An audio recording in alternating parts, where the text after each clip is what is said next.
And, I also want answers. Lima, you say you want answers. I don't have the resources to hire someone or do any of this, but I'm sure you do. If you really care about Amanda Rabb, I just gave you enough information to reopen an investigation of her death. That's all I'm going to say. Hello, you guys. Welcome back. I hope you guys are ready to get into Amanda Rabb's toxicology results, because that's exactly what we're going to be doing in this video. We're going to be discussing Amanda Rabb's toxicology report in detail. It shouldn't be anywhere near as long as the deep dive into her autopsy results, because a lot of this we've already gone over. All I'm going to say is make sure you stick around until the end, because I'm going to knock your socks off. In my opinion, though it is just my very uneducated and unprofessional opinion, is going to shock you. I have looked into something very thoroughly over the last few weeks, and I'm pretty confident that I have found out the cause of Amanda Rabb's death, and subsequently why they're trying to hide it. Of course, none of this answers the question of fault. There's still a lot to uncover. So make sure that you subscribe, you hit that notification bell so that you don't miss any of my uploads. I may not be able to get things out quickly as a mother of 4, but one thing I can guarantee you is that everything I put out is thoroughly researched, and I always come with receipts. So let's get into it.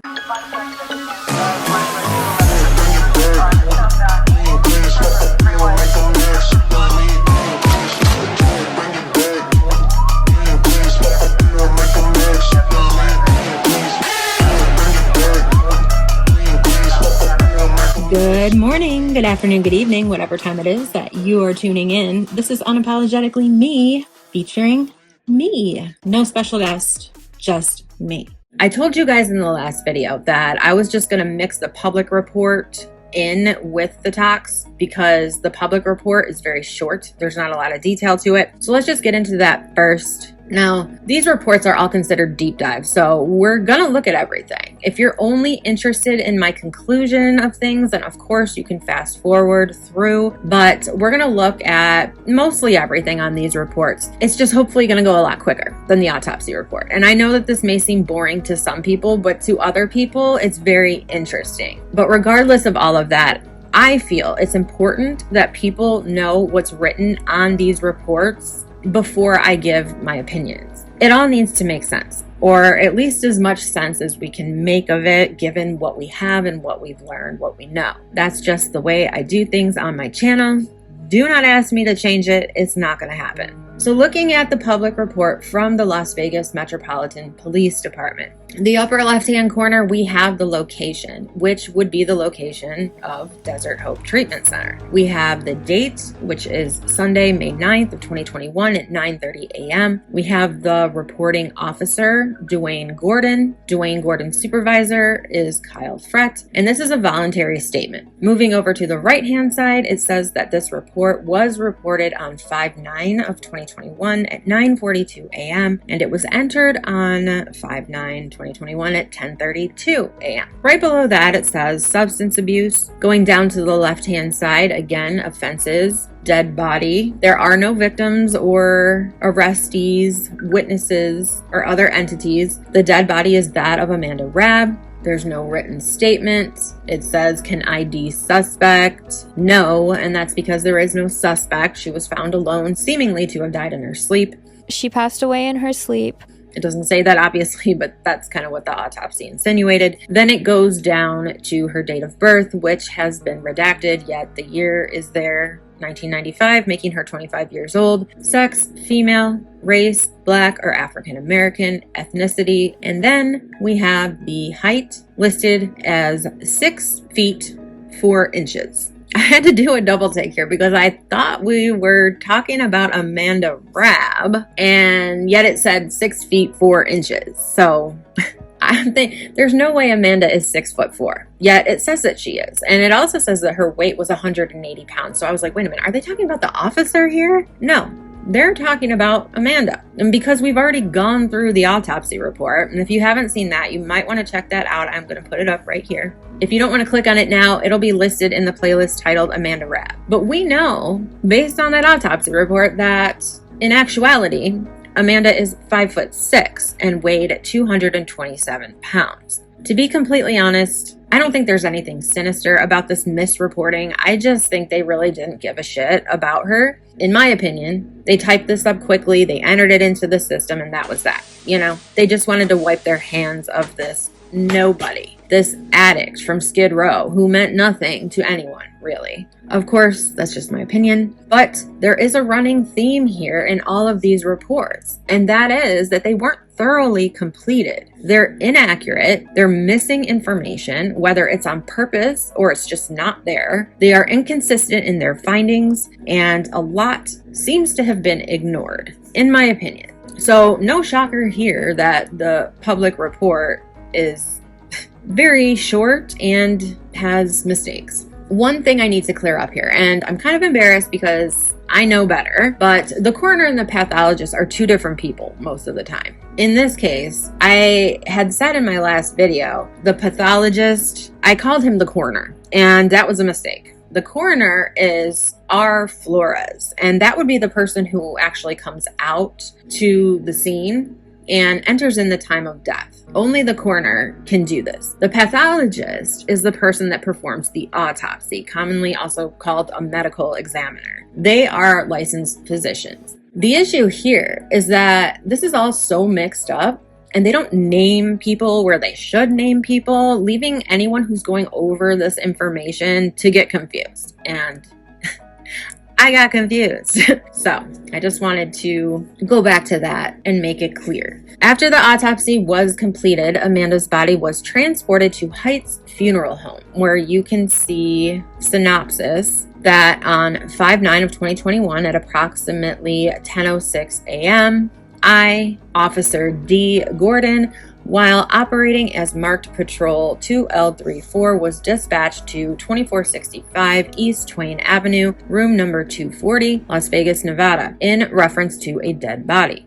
Person reporting was Nurse Roberta Kahn, and she stated staff went inside a patient's room to give her medication and found that she was unresponsive. The report goes on to say that staff performed chest compressions until paramedics arrived, pronouncing the patient dead. The female was identified as Amanda Rabb. The coroner was advised and arrived on scene. The coroner, being R. Flores, determined there was currently nothing suspicious in the death of Amanda Rabb. And then it goes into the investigation that was done to be sure that there was no foul play, and it states that Nurse Roberta Kahn stated that she had spoke to and seen Amanda Rabb the day prior and that she seemed fine. Amanda Rabb had complained about tooth pain and was sent to the dentist on April 14th of 2021. Amanda took daily medication, and then this is redacted. I'm assuming this is a list of the medication she was taking. When staff entered Amanda's room to give her medication at approximately 9:30 a.m., she was unresponsive. Now,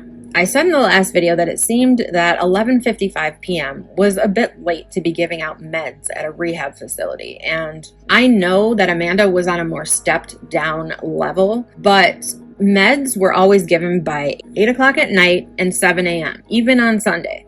So these times seem off to me, but that doesn't necessarily mean anything. I think it's just tying it all in together that can make things seem suspicious, or at least stand out as suspicious. It's all a little shady if you ask me. I would love to know a typical schedule of someone who was on a more open level at Desert Hope Treatment Center like Amanda was. Remember, Lima had said Amanda was just about to go into sober living and step down into an even more free living area.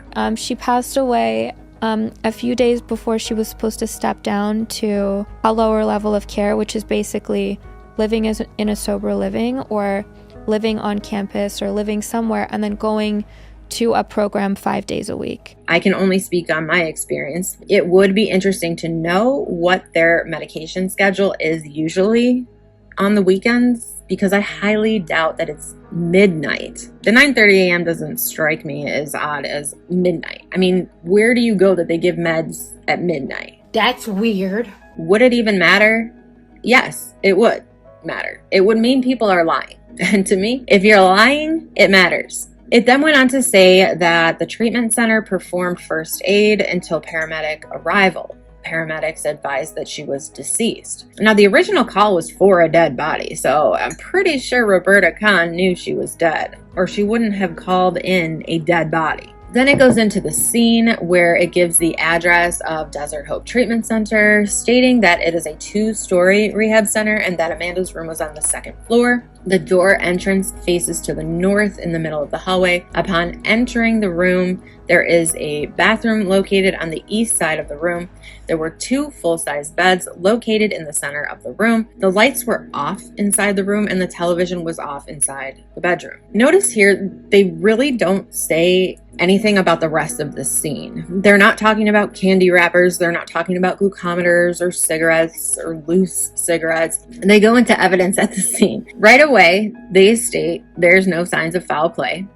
They note that Amanda took daily medication, none of which are narcotics. It is unknown to medical staff if Amanda was possibly under the influence of drugs, but they stated that she exhibited no symptoms of drug usage. The coroner processed medical records for later investigation, and then it says, person reporting complaint was nurse Roberta Kahn.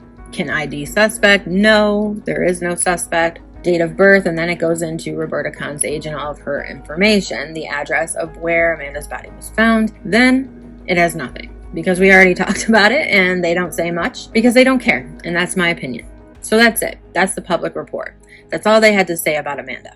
Now, moving on to the toxicology report. I'm not going to harp on too much because we already know that there are inconsistencies and or mistakes. In order to be as accurate as I can, not being a professional in any of this, I have researched these levels in post-mortem cases as well. There are certain things that do not change immediately after death, but if we're looking at 24 hours or more, certain things are going to drop or rise depending on what we're looking at. Up until now, I've been going off the normal range in general for the electrolyte panel that was done on Amanda. But for this video, I feel like it's important that we discuss how these levels change post-mortem and whether or not that affects what we've already discussed as far as inconsistencies go. In the last video, I said I think I found something. I found levels of certain things in her blood test that might be the cause of renal issues that we were seeing in the autopsy with the creatinine levels, potassium, sodium, those things. This tox report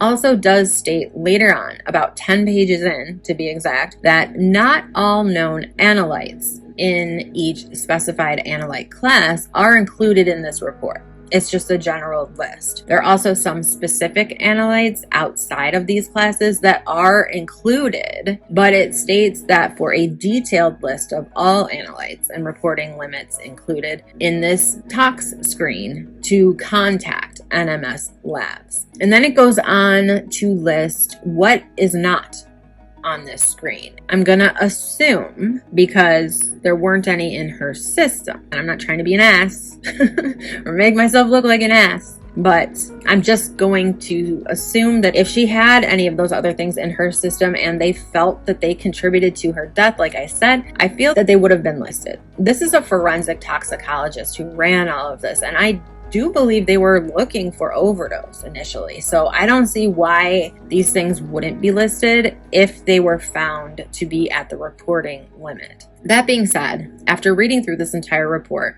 then taking it a step further and researching what did come up, I'm not so sure that overdose can be ruled out. And soon, I'm going to show you why. There are a few things that my brain was mulling over in regards to what it really was that killed Amanda Rabb. Had she relapsed on her drug of choice? Well, it's not at all uncommon for someone in active recovery to relapse. In fact, it is an expected part of the recovery process. Unfortunately, it is also not uncommon for a relapse to kill someone who is actively trying to recover. Oftentimes, an addict gets into treatment when their tolerance is pretty high, right? They've been using for a while and they've built up a tolerance to their drug of choice. They are using much more than they did when they first started. What they don't always understand is how quickly their tolerance level drops once they're no longer using. And this is true for any drug. 30 days of sobriety is long enough for many people to be starting back at square one when it comes to their tolerance. Obviously, the longer you abstain, the lower your tolerance will be should you pick up again and use. The point is, it's very common for a person in recovery to die if they relapse. They either get a hold of a bad batch due to not having the same connections anymore, or buying off the street what they used to be prescribed by an actual doctor, or they use the amount they used to use when they got sober, which is now too much since their tolerance went way down. They unintentionally overdose. There is also sometimes irreversible damage that has been done to one or more organs from continued use in the past, and this too could be what proves to be fatal. Lima was pretty adamant that Amanda did not relapse, right? I can't remember the exact number, but roughly 250 days. Oh, wow. Yeah. She was clean for that long. Yeah. And then she relapsed, and that's when she passed away. She did not relapse. Lima had been successful in getting Amanda off the streets and off drugs, that she had been rehabilitated, and that she passed away sober. If I didn't think I could help Amanda, why would I put myself in front of millions of viewers and say, okay, I'll take this case on? Do you think you're a little idealistic? No, because I did help her. When I first went on Mark's channel, I was very idealistic. Well, as I already stated in my first video, in order for Amanda Rabb to have been considered rehabilitated, she would have had to complete the full year of treatment and then integrate back into society and still remain sober. Yet, when Amanda passed away, she had not yet completed her treatment. She was about to be moved down to the next level of treatment, which for Amanda was a sober living house, but she passed away just days before. She passed away a few days before she was supposed to step down to a lower level of care, which is basically living in a sober living, or living on campus, or living somewhere and then going to a program 5 days a week. I'd also like to add that addiction is not something that can be completely cured. Many people believe that if you remain sober for the rest of your life, then that means that you're cured. But the reality is, once an addict, always an addict. We can look at it in a way, and I'm just saying in a way, so don't come for me. We can look at it in a way like cancer. Remember, I said in a way. Once you become sober and you're no longer using, it's like you're in remission, but you're not cured. There's always that chance of the disease rearing its ugly head again. Let's move on. First, we need to recheck Amanda's electrolyte panel against normal post-mortem vitreous humor levels. I already showed a few concerning levels in the last video that may have indicated a renal issue or diabetes. Besides overdose, another thought I had was that Amanda Rabb suffered from undiagnosed diabetes, and after consuming an enormous amount of sugar, her body went into like a sugar shock and she passed away from a diabetic crisis, whether it be diabetic ketoacidosis or hypoglycemia. This was what her labs were indicating, in my very unprofessional opinion. Now, I said vitreous humor fluid. During an autopsy, fluid is taken from the eye to get these levels. It can be taken from other areas for more accuracy, but in Amanda's case, it was taken from the vitreous humor of the eye. In the prior video, I was looking at the general levels, and now I'm looking at the post-mortem vitreous levels. Remember, Amanda's creatinine level was 1.4 on a scale of 0.6 to 1.1, indicating that she had higher than normal levels. The post-mortem scale is about the same at 0.6 to 1.3, which still makes her level a bit high, but probably nothing to note on its own. Amanda's sodium level was 120 on a scale of 135 to 145. Normal post-mortem vitreous scale is 135 to 150, so it's about the same. So that means her level was still too low by 15 milliequivalents per liter. Amanda's chloride was also 120 on a scale of 98 to 107. However, the post-mortem scale is 105 to 135. So that actually means her chloride was within normal range for a deceased individual. And now, taking a look at the potassium once again, Amanda's potassium was 19 on a scale of 3.6 to 5.2. Post-mortem normal vitreous potassium scale is under 15. So her potassium was still a little bit high, but potassium will rise in vitreous fluid after death, beginning at about the 12-hour mark. And this tox screen was done past the 12-hour mark. So is this still an issue? Honestly, I don't know. Her urea nitrogen was 12 on a scale of 6 to 24, which was normal then, and it's still normal now on the vitreous fluid scale post-mortem, which is 8 to 20. So now we know that her sodium level was the only issue. It is possible that her potassium level was a bit high, but not substantially for a vitreous humor test post-mortem. One thing that is on her forensic tox report that is not listed on her autopsy is her glucose level. Normal post-mortem glucose levels are under 200, but Amanda's was 0, none detected. Post-mortem vitreous glucose concentrations decline rapidly after death, so that's certainly something to take note of. It's basically at the discretion of the person studying the labs how to interpret these numbers. However, stability of vitreous glucose has been noted for up to 30 days, but that is when the specimens are maintained frozen under 20 degrees Celsius, and we don't know how these samples were stored. All we know is that there was no glucose detected in Amanda's vitreous fluid after death. We do know that a glucometer was found in Amanda's room, and I would love to know who told her to start checking her blood sugar, right? Because if you're checking your blood sugar, usually it's because you've been having some symptoms, or you had a blood test come back suggesting that there's something wrong with your glucose levels. Either they're too high or they're too low. This would be in a medical report, would it not? Yet there is no history of hypoglycemia or hyperglycemia. We don't have an antemortem, meaning before she died, A1C level that maybe was the cause for someone to suggest that Amanda start checking her glucose levels throughout the day. I'm telling you, someone has this information. And it's my opinion that Desert Hope Treatment Center has more information than they gave to the pathologist. When I was watching the No Jumper podcast featuring Lima, she said a few things that stuck out to me. Take a listen. It's like a shock to me that they didn't, I guess they didn't have the medical records. The coroner that performed the autopsy did not have the medical records from the facility in which she passed away from. Mm-hmm. And I didn't say that in Mark's video because I'm not trying to throw blame around.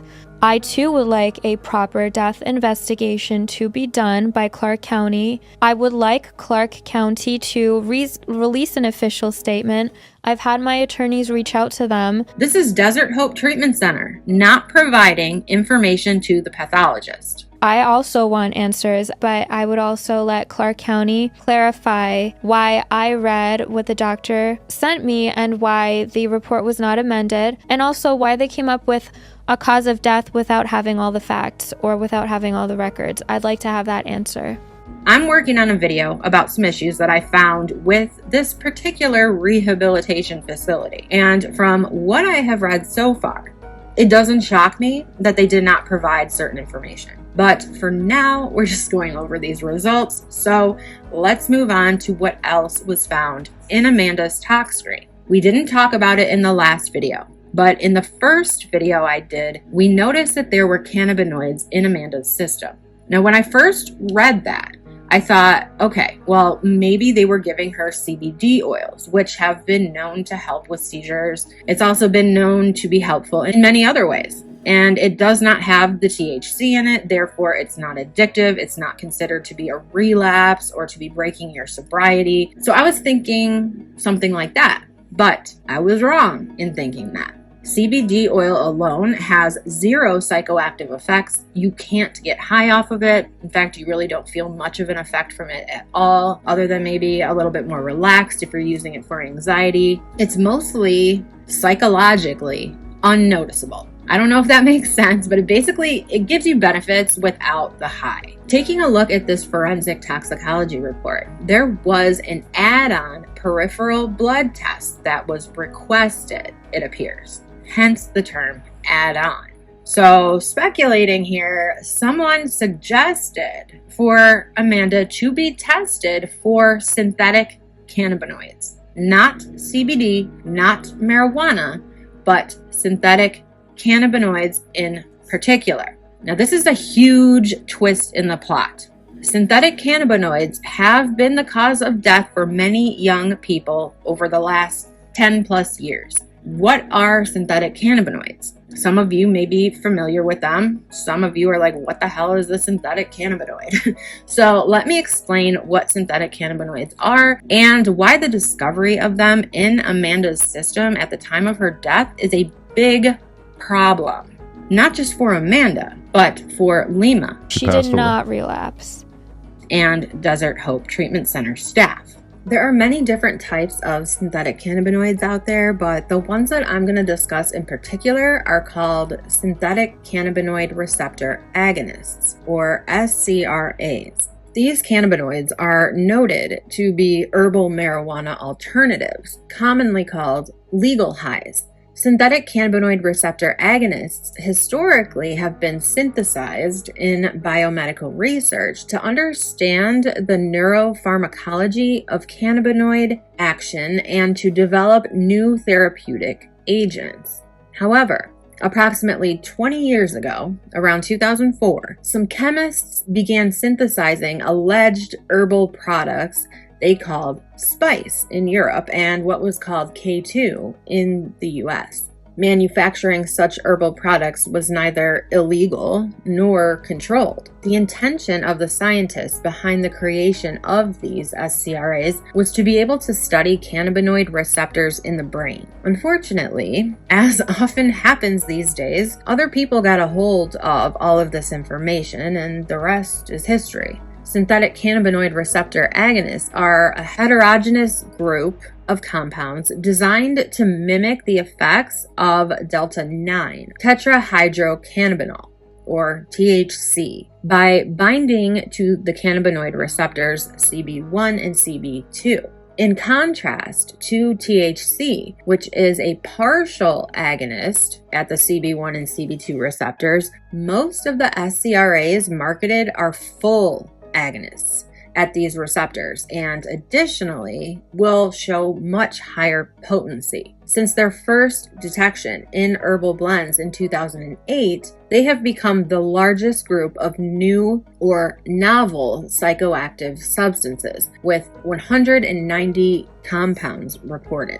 Now they say compounds, I say strains.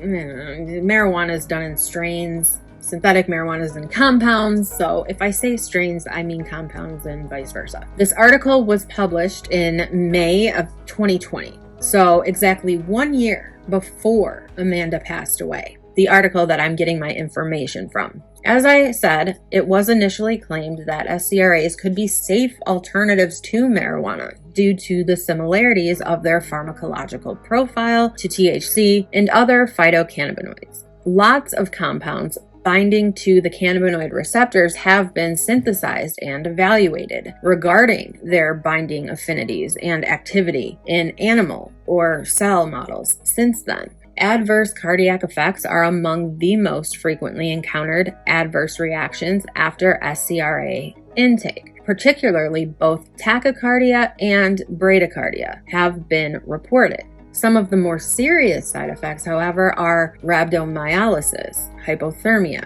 hyperthermia, seizures, respiratory depression, nephro and hepatotoxicity. Several cases of intoxication within this report were caused by certain strains or compounds, such as MDMB-CHMICA and AB-CHMINACA, MDMB-Chimica, and AB-Chiminaca. We're going to be speaking a foreign language today, okay, guys? Just bear with me, which can cause severe symptoms requiring hospitalization and prolonged recovery time. Because there's a lack of testing, therefore a lack of data regarding the effects of toxicities and mechanisms, as well as toxic or lethal doses being scarce, SCRAs are one of the most unpredictable classes of substances. Furthermore, several aspects, such as interactions among SCRAs and the combination with other drugs, are difficult to assess in cases of SCRA-related deaths. Although little is known about the exact composition of these herbal products, also known as what the hell is really in them, numerous compounds with the CB1 receptor agonist activity have been used as additives in smokable herbal products to attain psychophysical effects that are similar to those of smoking THC. In 2011, the United States Drug Enforcement Administration gave Schedule 1 status to certain synthetic cannabinoids, meaning they became illegal. However, there are still preparations of these compounds available on the internet and in local shops that sell drug paraphernalia in the United States, otherwise known as smoke shops or head shops. Synthetic cannabinoids or synthetic cannabinoid receptor agonists contain synthetic chemicals often mixed with herbal mixtures which mimic the main psychoactive compound of cannabis and tetrahydrocannabinol, or THC, binding to the same cannabinoid receptors CB1 and CB2 in the brain and elsewhere in the body. However, often these substances are more powerful than THC found in natural cannabis. Certain strains can be made up to 4 times more potent than THC, with some strains giving highs that are 90 to 100 times more potent. Now, I'm not going to go into every single strain because there are a lot. What did I say earlier? 190? They are named after the scientists that came up with the formulation, and they use the letters of the scientists' names.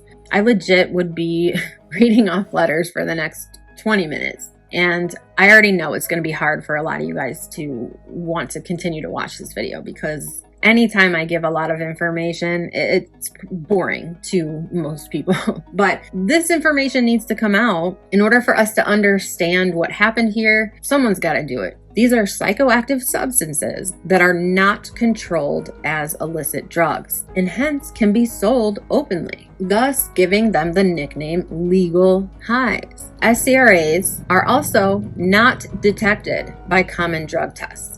In order to find these drugs in a person's system requires a targeted analysis, which is usually only requested by authorities and conducted when a suspicion is raised due to analytical limitations and economic reasons. So basically, when it comes to toxicology and an autopsy, when you're looking for a cause of death, if someone does not ask for their loved one to be tested for these synthetic drugs, you may never even know if they're the cause of their death. And not only that, when we think about someone in rehab or someone who's court-ordered into drug treatment, these individuals are being tested fairly often for illicit drugs. But if they're not specifically being tested for synthetic cannabinoids, they're not going to show up. Many people have switched over to these synthetic cannabinoids to avoid testing positive for drugs on a drug test, whether it be for court-ordered treatment or getting a job, keeping a job. Anytime you would be tested for drugs, you could kind of slide under the radar smoking these synthetic cannabinoids instead.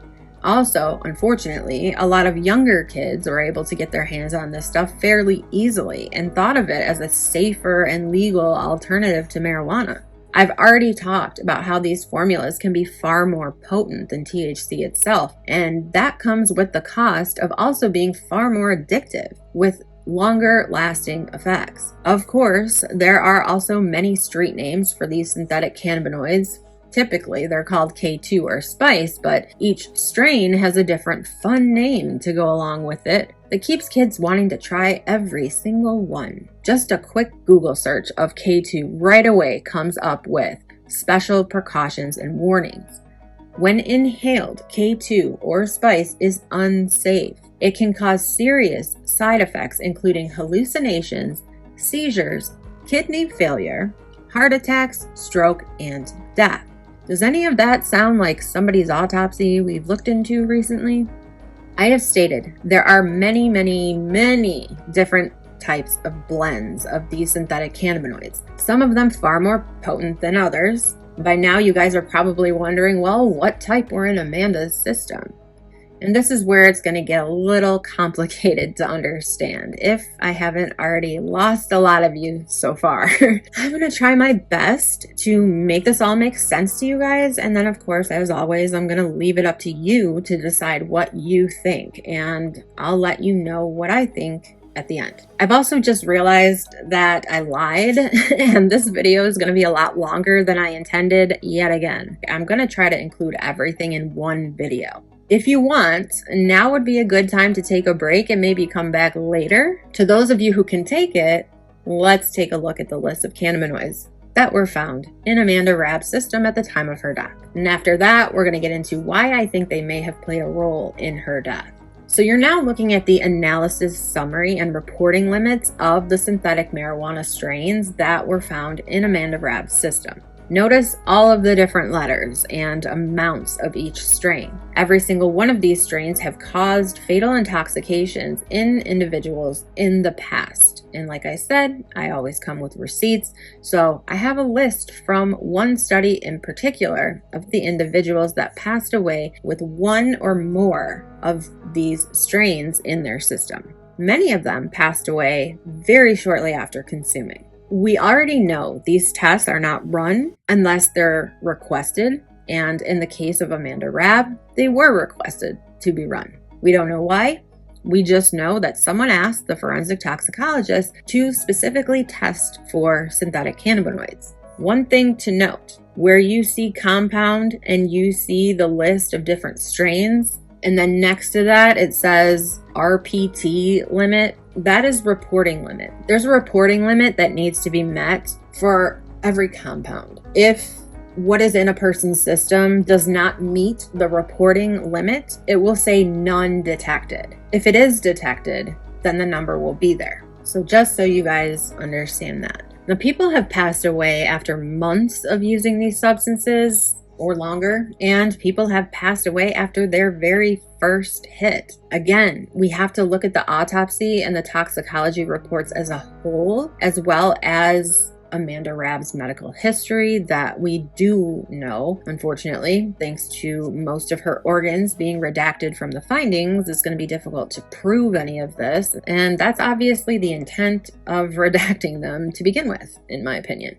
So we have several different strains here. What I did was I looked up these strains on their own, and that's where I started to notice the deaths that had been reported of people that had these strains in their systems. As you can see, there are 15 different strains that came up in Amanda's drug toxicology screen for synthetic cannabinoids. Earlier on, we talked about the scene and what was found there. And at the time when the loose cigarettes were described, I did find it weird because they also said that there were packs of cigarettes, but then that there were also loose cigarettes on the nightstand. So for those of you who don't know about this kind of stuff or have never had to improvise how you smoke substances, you can take a cigarette, remove the tobacco out of it, repack it with whatever it is you want, take the filter out, and voila, you can smoke whatever it is you put inside that cigarette, just like a cigarette. Now, I'm thinking that's what those loose cigarettes were.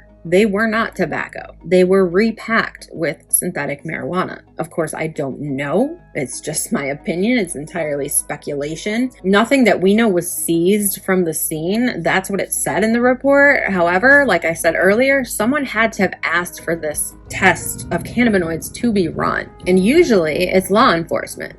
So it's possible that they did take those cigarettes and they tested them and they found that it was in fact synthetic cannabinoids that were in the cigarettes. That or Desert Hope Treatment Center themselves did that, which is more what I think happened. But that's just my opinion, speculation. We're not going to get into why lie about all of this yet. I'm saving that for another video, but I'm sure many of you can figure it out. Why a rehab facility would want to hide something like this from the public, and why Lima would want to hide Amanda's involvement in something like this from the public. So Amanda has all these strains of synthetic cannabinoids in her system at the time of her death. We know that Lima initially read off that a seizure was the cause of Amanda's death. We also know that Desert Hope Treatment Center was playing around with medical records and holding them from the pathologist. In terms of the autopsy report that she's reading, it's missing a bunch of information, which she wouldn't know because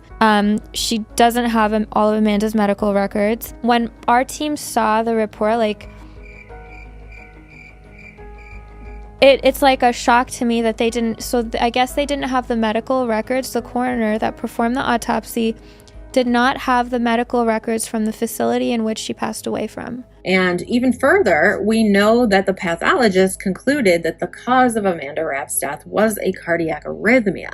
Every single one of these strains that were in Amanda's system have been the contributing factors in the death of many people under the age of 30. All of this information I'm going to be talking about in this next segment comes from a systematic review of death cases involving synthetic cannabinoid receptor agonists. It is from a website called Frontiers in Psychiatry, and the article is titled Postmortem Toxicology, a symptomatic review of death cases involving synthetic cannabinoid receptor agonists. I'll put the link in the description box if you guys want to read the full report, because I'm going to be kind of skipping through it, only pointing out things that apply to Amanda's case. We know what the death scene looked like. We know certain levels of electrolytes seem to be imbalanced. We also know that there was a foam cone present, which can signify overdose, but is also a sign of pulmonary edema, which can be the result of many other things. So just keeping those things in mind, I just want you guys to pay attention to the similarities. So what we're going to do now is I'm going to go over some autopsy results within this study and just put them up on the screen for you. All the people I'm going to list here have at least one strain of synthetic cannabinoid in their system at the time of death. Some have more information than others, so I'm really not going to get into that. I'm just trying to point out what I noticed to be similarities. Again, for the 100th time now, I'm not a professional. This is all just my opinion based off of the facts that I have and will continue to show you. There are 74 people in this report between the years of 2013 and 2018. I'm just going to be showing you the ones that are the most similar to Amanda's autopsy and toxicology findings. And one of the biggest problems here again is that we don't have the internal findings of Amanda's organs, particularly her brain, her kidneys, her liver, her lungs, everything we would need to be able to conclude synthetic cannabinoids could have contributed to her death. We can only go off what we do have, but you can see the similarities here. I've underlined them so they're easier to see, and I know you can't read this because everything's really small, but the only thing I really want you to pay attention to is just how many lines there are indicating pulmonary edema. There were also 3 cases that specifically noted a foam cone was present.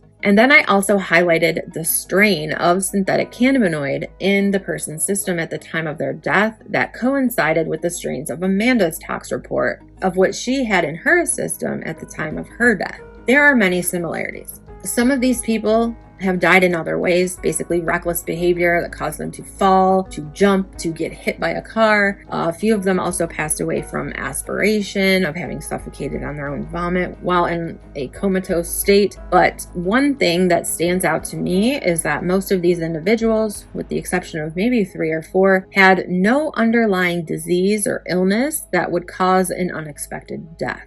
I just can't ignore what I found. So what do you guys think? Could synthetic cannabinoids have been the cause of Amanda Rapp's death? No matter what, a more thorough investigation needs to be done, and I believe that the autopsy report needs to be amended and at least looked at by another forensic pathologist and forensic toxicologist. Someone who has the authority to see the unredacted autopsy report. And this is to Lima, if she's watching this, or anyone who knows her is watching this, to see how much shit I talk about her. I'm not going to talk any shit. Lima, you say you want answers. And, I also want answers. I just gave you a place to start. I don't have the resources to hire someone or do any of this, but I'm sure you do. If you really care about Amanda Rabb, I just gave you enough information to reopen an investigation of her death. That's all I'm going to say. Now, do I believe that Lima is the cause of Amanda Rapp's death? No, I don't. Not directly. To be completely honest, I think Lima got in way over her head. I did tell Mark I could help anybody, and I was extremely confident. Do you think you were a little idealistic? No, because I did help her. But it seems like kind of a common thread, because when you talk about you telling the Shark Tank investors about your nonprofit, that it feels like maybe you have at times thought that maybe you're a little overconfident in what you could bring to the table? Oh, definitely. You have a streak of that, when perhaps? I first went on Mark's channel, I was very idealistic. When I first got Amanda into treatment, so it was a really bad time in my life. She's also said that she thought she would have raised enough money to help Amanda. And unfortunately, those funds were never enough to cover everything. I was expecting, because there was such an overwhelming amount of people that were asking for that we were going to get a lot of support and we were going to be able to pay for her treatment. I ended up raising $1,500. Off this GoFundMe that you announced on Mark's channel? Yes. Amanda Rabb was never supposed to be at Desert Hope Treatment Center in Las Vegas, Nevada. That's not where she started her treatment. She was moved there after the rehab facility in California was unable to be paid. And they called Lima and they were texting Lima saying, we're going to throw Amanda out on the street if these bills don't get paid. The facility that Amanda was at in California was $40,000 a month. And the woman kept texting me like, when am I going to get paid? When am I going to get paid? And so I'm getting text messages constantly from this lady that owns the treatment center in California saying, we're releasing Amanda, we're releasing Amanda. Lima had to make a choice. So this lady's texting me. She's like, I need to get paid or I'm releasing Amanda. She was able to get Amanda Rabb into Desert Hope Treatment Center, but Desert Hope Treatment Center has a bad reputation. And that's what we're going to get into in the next video. You know who else has a bad reputation? Heights Funeral Home. And I'm just going to put out a little brief video on them before the Desert Hope video, so look out for that. And for those of you that blame Lima Yevramovich for the death of Amanda Rabb, I can completely understand that. Because at the end of the day, Lima chose to be Amanda's guardian, right? She chose to protect Amanda, to keep her healthy and safe and sober. That didn't happen because Amanda Rabb was not sober at the time of her death. Amanda Rabb was using synthetic marijuana. And let me just show you what people who use synthetic marijuana, aka spice or K2 or whatever you want to call it, let me show you what they look like. Do you know what? I wish I could go back to my bud because you know what, yeah, spice, it's horrible. I woke up after the spice with vomit all over my bed and myself cut. My old kid who died of it couldn't get his heart beating more. It was beating too fast, it just went and shut down. I use it myself, and I use it because it takes the pain away. You know, it's legal. What can I do? I can sit here now, there could be 20 officers around me with guns and everything. As long as I pull a bag of spice out and start rolling it, I can roll it. Nothing that anybody can do. You've got to look at this drug, it's bringing heroin addicts. I know a heroin addict that's a spice head now that takes spice like he used to take heroin every single day of the week. But he doesn't touch the heroin now. So if that heroin at a class A drug and the spice is bringing him off that, what is in this stuff?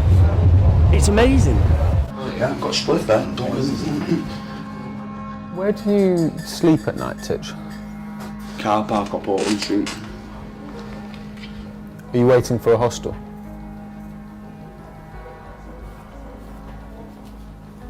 When was the last time you had a spice spliff, Titch? About half 10 of them to cut this morning. I don't want it, but I'm in pain. I'm in that much pain. And what some experts have to say the high is like. Harmful if swallowed, may cause respiratory irritation. This is supposed to be legal, but it has the same sort of deterioration that you'd expect from crack cocaine, and that quickly, rapidly deteriorates in the lads, you know, just over a few weeks of using it. I've gone from that to this. In 2.5 months. In 2.5 months. Yeah. Can you remember the first time you saw spice? Probably in the summer, seeing young people begging that would have never normally have begged before, and they're going begging for spice.